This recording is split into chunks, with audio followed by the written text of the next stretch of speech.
Mesdames et messieurs, j'ai quelque chose pour vous aujourd'hui qui sort tout juste de presse. Mon beau-frère vient de me l'envoyer aujourd'hui. C'est un article d'Axios.com intitulé « Un nombre croissant d'Américains changent de religion ». Regardez ce graphique tiré de l'article. La raison numéro 1 pour laquelle les gens changent est qu'ils ont cessé de croire aux enseignements religieux. Nous parlerons des autres raisons dans une prochaine vidéo, mais je veux me concentrer sur celle-ci aujourd'hui, car elle est vraiment liée aux personnes qui quittent l'adventisme. Le nombre d'Américains qui déclarent avoir changé de religion est de 24%.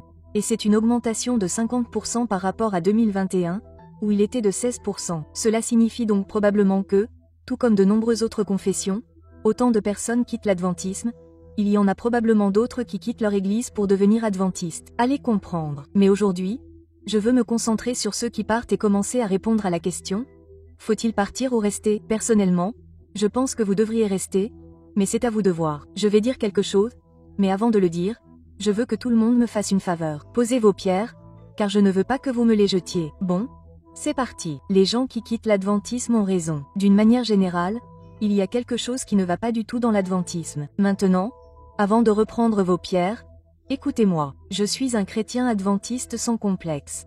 J'ai déjà répondu systématiquement aux 5 questions que j'ai mentionnées dans la dernière vidéo et je suis intimement convaincu que si vous suivez les étapes logiques de ces 5 questions, vous ne pouvez que vous retrouver dans la dénomination adventiste. Mais il n'en reste pas moins que quelque chose ne va pas du tout dans l'adventisme.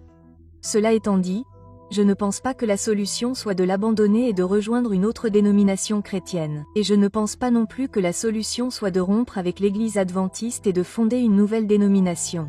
Je pense que la vraie solution est de relancer l'adventisme. Et aujourd'hui, je vais vous expliquer pourquoi et ce que c'est. Nous sommes tous passés par là. Vous travaillez sur votre ordinateur, il ralentit, il ne répond pas, il se bloque, et vous avez envie de prendre cet ordinateur et de le jeter par la fenêtre. Et c'est exactement ce que font les gens de l'église adventiste du 7e jour. Mais la solution n'est pas de le jeter. Voyez-vous, tout comme l'ordinateur que j'ai mentionné, le travail de diffusion de l'évangile ralentit. Tout comme une souris d'ordinateur, nous essayons de faire fonctionner les choses, mais il semble que personne ne réponde. La solution, tout comme un ordinateur, est de le redémarrer. Bon, assez de métaphores, laissez-moi continuer. Malgré ce que certains ont à dire, je crois que les enseignements de cette dénomination sont fermement ancrés dans les Écritures, le sabbat, le fait qu'il existe un sanctuaire céleste, la compréhension de la fin des temps, le fait qu'il n'y a pas d'enfer qui brûle éternellement. À mon humble avis, tout cela est logique, et je ne vois tout simplement pas d'autres options viables. Mais malgré ce que je crois des doctrines, en ce qui concerne l'adventisme,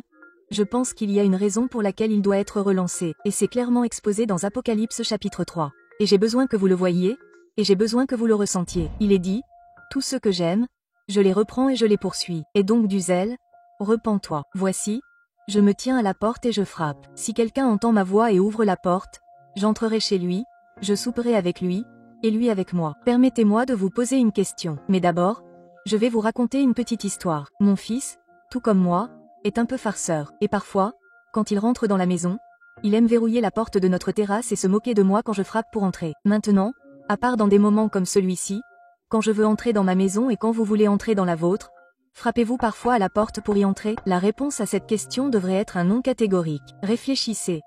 Pourquoi n'avez-vous pas besoin de frapper pour entrer chez vous? C'est parce que vous êtes propriétaire de l'endroit. Vous y vivez. Vous avez les clés. Vous avez l'ouvre-porte du garage. Il est à vous. Alors, voici la question. Si c'est le cas, pourquoi Jésus doit-il frapper pour entrer dans sa maison? Pourquoi Apocalypse 3h20 dit-il « Voici, je me tiens à la porte et je frappe ». La réponse à cette question est facile. Jésus n'y habite plus. Et il essaie de rentrer pendant que les autres essaient de sortir. Maintenant, pourquoi ne l'avons-nous pas laissé entrer? C'est parce que, de manière générale, en tant que peuple, en tant qu'Église, en tant que dénomination, nous croyons que nous sommes riches, que nous sommes devenus riches et que nous n'avons besoin de rien. Tout comme les pharisiens à l'époque du Christ, nous sommes devenus tellement obsédés par la vérité, et j'ose dire tellement obsédés par la vérité présente que nous avons oublié une petite chose que j'aime appeler la vérité omniprésente. Si vous ne savez pas ce qu'est la vérité omniprésente, alors je vous invite à jeter un œil à notre série de sermons intitulée « Redémarrer les messages des 3 anges ». Mais pour résumer, la vérité omniprésente est la vérité qui existe depuis le début des temps et qui restera pour l'éternité.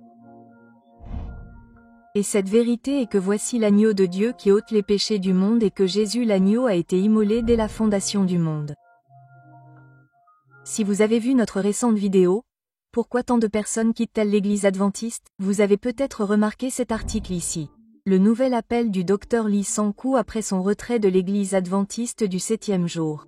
Et voici ce qu'il a à dire. Le Dr Lee Sang-Koo, directeur du New Start Center, est devenu célèbre dans les années 1980 grâce à sa série de conférences télévisées sur la santé, mettant l'accent sur l'importance des endorphines. Le mois dernier, il a annoncé publiquement son retrait de l'Église adventiste du 7e jour, dont il était un membre actif depuis 35 ans. Le 28 novembre, j'ai rencontré le Dr Lee et j'ai entendu son explication sur les raisons pour lesquelles il avait quitté l'adventisme. Cet article a été publié en 2018, mais je ne l'ai lu que récemment. Et quand je l'ai vu, j'ai été stupéfait, car ma femme et moi avions déjà assisté à ces séminaires par le passé. Et comme vous pouvez le deviner, il était fermement ancré dans l'adventisme. Comme beaucoup d'entre vous, quand j'ai vu cela, j'ai voulu savoir pourquoi. Comment quelqu'un pouvait-il faire partie de l'Église adventiste pendant 35 ans et décider ensuite de la quitter? Je vais donc le laisser répondre à cette question. Je vais le laisser parler sans lever les yeux au ciel, sans dire qu'il va être perdu, sans me mettre en colère. Je vais juste le laisser parler.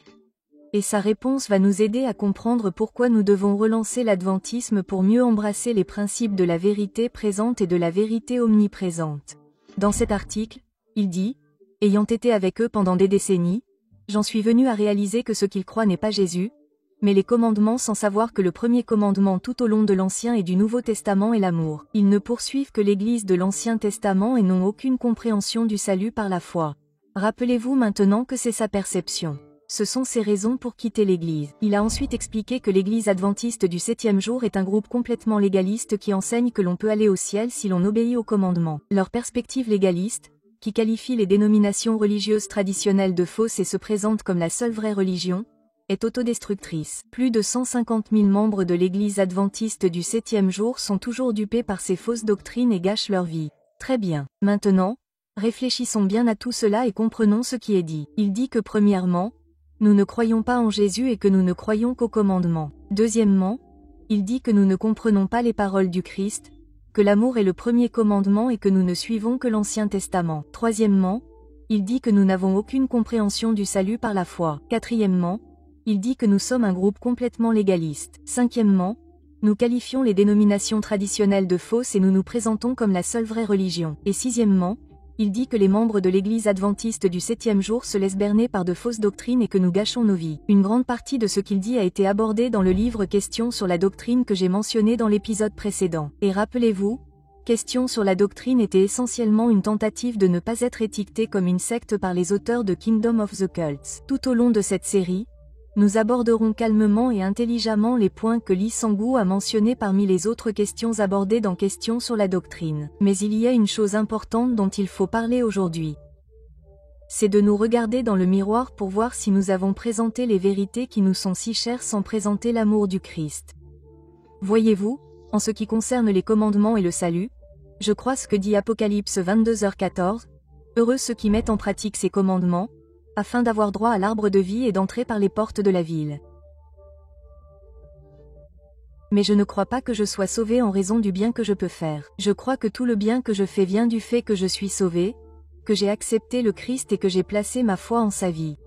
Et maintenant, c'est Dieu qui produit en moi le vouloir et le faire selon son bon plaisir. En ce qui concerne les commandements et l'amour, je crois Jean 15h10 qui dit « Si vous gardez mes commandements, vous demeurerez dans mon amour, comme j'ai gardé les commandements de mon Père, et je demeure dans son amour. » Enfin, en ce qui concerne les confessions traditionnelles avec des doctrines traditionnelles, qui présentent l'idée qu'un Dieu d'amour infini brûlerait et torturerait les gens pour toujours, ou ferait payer les gens pour sortir du purgatoire, je crois que c'est parce que Dieu aime tellement l'humanité qu'il a déclaré que ces systèmes et ces traditions étaient déchus et qu'il veut appeler son peuple à en sortir. Cela signifie-t-il que je crois que les gens d'autres églises sont perdus simplement parce qu'ils sont dans une autre église? Absolument pas. Et pour rendre mon propos encore plus clair, oserais-je utiliser une citation d'Ellen White? Il est écrit, « Dieu a des joyaux dans toutes les églises, et il ne nous appartient pas de dénoncer de manière radicale le monde religieux professé, mais, dans l'humilité et l'amour, de présenter à tout la vérité telle qu'elle est en Jésus. Que les hommes voient la piété et la dévotion, qu'ils voient la ressemblance du caractère avec le Christ et ils seront attirés par la vérité. Celui qui aime Dieu suprêmement et son prochain comme lui-même sera une lumière dans le monde. Ceux qui ont la connaissance de la vérité doivent la communiquer. Ils doivent élever Jésus, le Rédempteur du monde. Ils doivent proclamer la parole de vie par la grâce de Dieu. C'est ce que je veux faire dans ma vie. C'est ce que je crois que l'Église adventiste doit faire. La vérité présente est la vérité omniprésente. Nous devons présenter plus que de simples doctrines. Nous devons présenter le Christ dans ces doctrines, sinon elles ne valent rien. Mesdames et messieurs, je crois que certains de ceux qui quittent l'adventisme le font parce que beaucoup d'entre nous ont raté la cible en présentant le Christ dans sa forme, beauté la plus complète. Et remarquez que j'ai dit nous, pas seulement vous.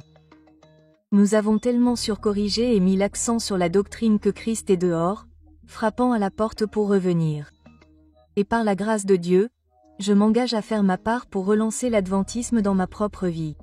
Et je veux vous inviter à faire de même. Peut-être que certains d'entre vous qui nous regardent pensent que la solution est de partir et de rejoindre quelque chose d'autre ou de partir et de commencer autre chose. Et vous êtes bien sûr libre de faire ce que vous voulez. Mais je ne crois pas que ce soit la solution.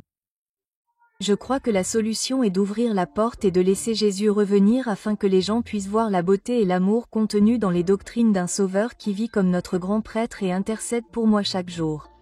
Un Dieu qui vous donnera, à vous et à moi, la puissance de vivre une vie victorieuse, un Dieu qui ne brûlerait jamais personne pour l'éternité. Je suis amoureux de ce Dieu. Et c'est mon désir de le représenter de la meilleure façon possible. Et je prie pour que ce soit aussi votre désir. Si vous avez été béni par cela, vous avez été béni. Vidéo et cette série jusqu'à présent, n'hésitez pas à les partager avec d'autres. Et si vous n'avez pas rejoint cette communauté que nous essayons de construire pour relancer l'adventisme, n'oubliez pas de vous abonner et de regarder également notre dernière vidéo de la série Une Apologetics sur notre chaîne Valid Reason pour atteindre les non-croyants où nous poursuivons notre recherche logique et systématique pour trouver la vérité. Et dans ce dernier épisode, nous abordons les 4 façons de savoir si Dieu est réel. Nous venons tout juste de commencer le voyage pour traiter ces questions. J'espère donc que vous resterez avec nous. J'espère vous revoir dans la prochaine vidéo. Que Dieu vous bénisse.